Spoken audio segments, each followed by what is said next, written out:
अस्सलाम वालेकुम, welcome two wow TV के शो रीलिव में।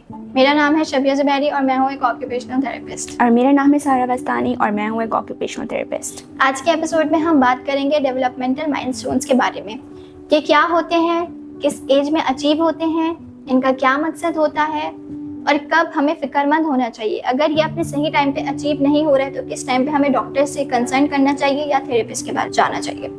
सबसे पहले हम बात करते हैं कि डेवलपमेंटल माइलस्टोन्स होते क्या हैं। डेवलपमेंटल माइलस्टोन्स वो स्किल्स हैं जो बच्चे एक सर्टेन एज तक अचीव करते हैं, जैसे कि उठना, बैठना, चलना, खाना, पीना। ये एक नेचुरल स्किल्स हैं। हर बच्चे का पेस अलग होता है, हर बच्चा अपने अपने टाइम पे सीखता है। कुछ थोड़ा जल्दी सीख जाते हैं, कुछ थोड़ा लेट सीखते हैं। ये नेचुरल ग्रोथ है जो कि पेरेंट्स को गाइड कर रहे होते हैं बच्चों की डेवलपमेंट के बारे में। मसला तब आता है जब ये डिलेड हो जाए या ये अपने टाइम पे अचीव ना हो जाए। आज हम बात करेंगे gross motor and fine motor milestones के बारे में। ग्रॉस मोटर बेसिकली हमारे मसल्स यानी लार्ज मसल्स की मूवमेंट होती है जो हमें चलना, फिरना, भागना, दौड़ना इन सब में मदद कर रही होती है।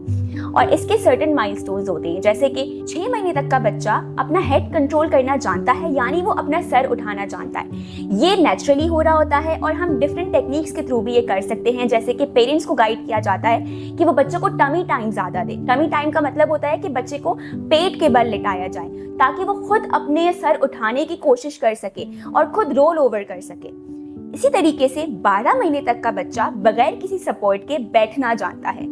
ये भी अचीव करने के लिए हम बहुत सारी जो है वो टेक्निक्स इस्तेमाल कर रहे होते हैं, जैसे कि बच्चों को पहले सपोर्ट के साथ बिठाना, उन्हें अपने पास गोद में जो है वो प्रॉपर बिठाना, उन्हें पहले सपोर्ट देना और कुशन के थ्रू सपोर्ट देना, और अल्टीमेटली वो बच्चा खुद सीख जाता है कि किस तरीके से बगैर सपोर्ट के बैठा जाता है। सेम एज दैट 18 महीने तक का बच्चा अपना पहला कदम ले चुका होता है और वो चलना जानता है बगैर किसी सपोर्ट के। अगर हम आगे देखें तो 2 से 3 महीने तक का बच्चा भागना, दौड़ना और जंप करना जानता है। इस टाइमलाइन में थ्रू आउट अगर आपका बच्चा कोई भी स्किल सर्टेन एज तक अचीव नहीं कर पाया तो आपको फिक्रमंद होने की जरूरत है और साथ ही साथ किसी ऑक्यूपेशनल थेरेपिस्ट या किसी भी पीडियाट्रिशियन को कंसल्ट करने की जरूरत है। अब हम बात करते हैं फाइन मोटर स्किल्स के बारे में। फाइन मोटर स्किल्स क्या होती हैं? फाइन मोटर स्किल्स हमारे पास कहते हैं कि हमारी बॉडी के स्मॉल मसल्स इन्वॉल्व होते हैं। इन मसल्स में हमारी बॉडी की स्मॉल मूवमेंट और प्रिसाइज मूवमेंट इन्वॉल्व होती है, जैसे कि पेंसिल पकड़ना, शर्ट के बटन लगाना, स्पून पकड़ना।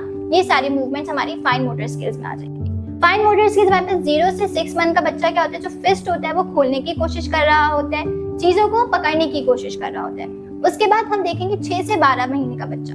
6 से 12 महीने का बच्चा चीजें आपको पकड़ाने की कोशिश कर रहा होगा, या तो वो पॉइंट कर रहा होगा, आप उसके साथ पॉइंट गेम खेल सकते हैं कि पॉइंट टू मम्मा, पॉइंट टू पापा। इस तरीके से बच्चा पॉइंट करना सीख जाता है। 12 से 18 महीने का बच्चा हमारे पास ब्लॉक स्टैक करना सीख जाता है, या तो वो पेज पलटना भी सीख जाता है। उसके बाद हमारे पास 2 से 3 साल का बच्चा आता है जो कि लाइन्स ड्रॉ करना सीख जाता है और स्पून होल्डिंग वगैरह सीख जाता है। अगर आपका बच्चा इस एज में ये चीजें ना कर पाए या उसको मुश्किलात का सामना करना पड़े तो फिर आप उसको किसी डॉक्टर के पास लेके जाएं ताकि वो उसको थेरेपिस्ट को रेफर करे। हम एज एन ऑक्यूपेशनल थेरेपिस्ट आपके बच्चे की मदद करेंगे और डिफरेंट एक्टिविटीज और इंटरवेंशन के थ्रू उसको सिखाएंगे कि वो किस तरीके से अपने रोजमर्रा के काम को अंजाम दे सकता है। आज के लिए सिर्फ इतना ही। मजीद जानने के लिए बने रहिए वाव टीवी के शो रीलिव में हर बुध रात 8 बजे, जहाँ पे हम लाते हैं ऐसी चीजें जो आपकी मदद कर सके। Thank you.